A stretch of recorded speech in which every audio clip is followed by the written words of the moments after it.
OCD is just anxiety with control issues. That's actually not true. Anxiety and OCD are treated the same way. Nope, not accurate. OCD is just another type of anxiety. Actually, it's not. Anxiety and OCD get lumped together all the time, but they're not the same. And treating them like they are can actually make things worse.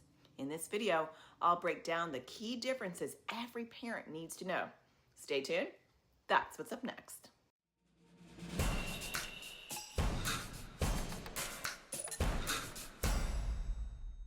Anxiety and OCD often look the same on the surface.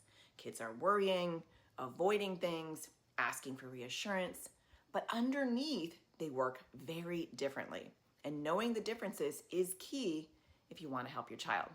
Hi, my name is Natasha Daniels. I'm a therapist and I'm a mom to 3 kids with anxiety and OCD. And if you're new to my channel, welcome, because I make videos to support you raising your kids with anxiety and OCD. And let's get started with what OCD and anxiety do have in common. So both can cause a ton of distress. Both can lead to avoidance, and both can make your child seem fearful or overwhelmed. But the way they operate and the way we help our kids through them actually couldn't be more different. So let's break this down. Anxiety is a response to something your child sees as a real or possible threat. It is often realistic, like worrying about a test or being embarrassed or worried about getting hurt. And with anxiety, coping skills, calming strategies, logic, and even some reassurance can go a long way in helping. So I know you're having a hard time sleeping at night. Let's talk about what's making you the most scared. Yeah. So you think you see shadows? Where in your room do you see shadows?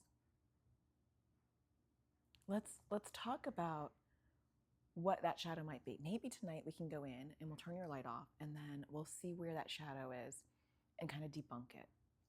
And let's talk about what keeps you safe in this house, all right?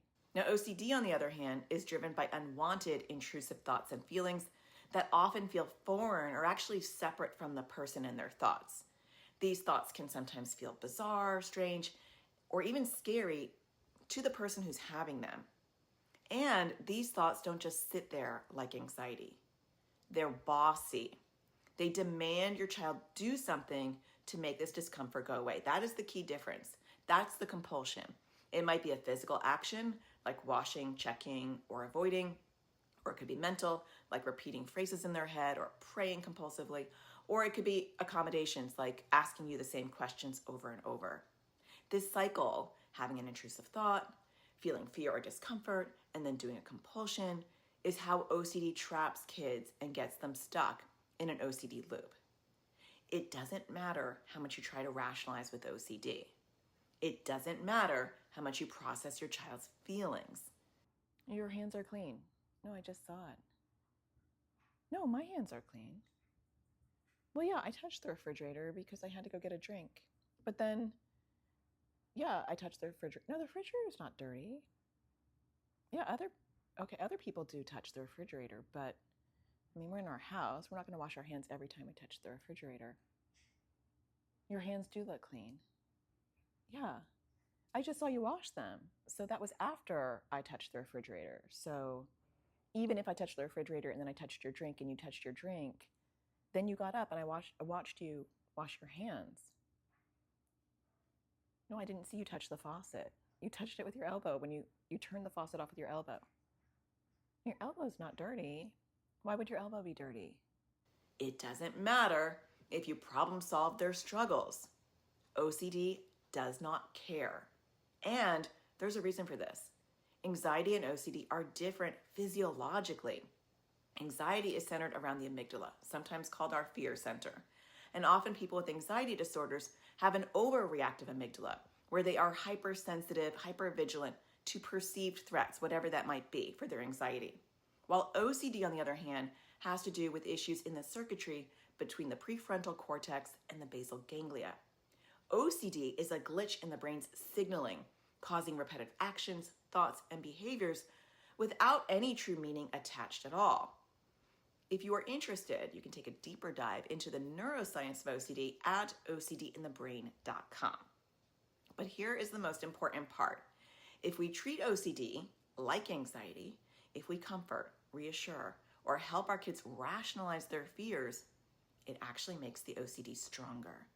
Now with anxiety, those things might help, but with OCD, they actually feed the compulsions and reinforce the OCD loop, making OCD even bigger. That's why OCD needs a different approach.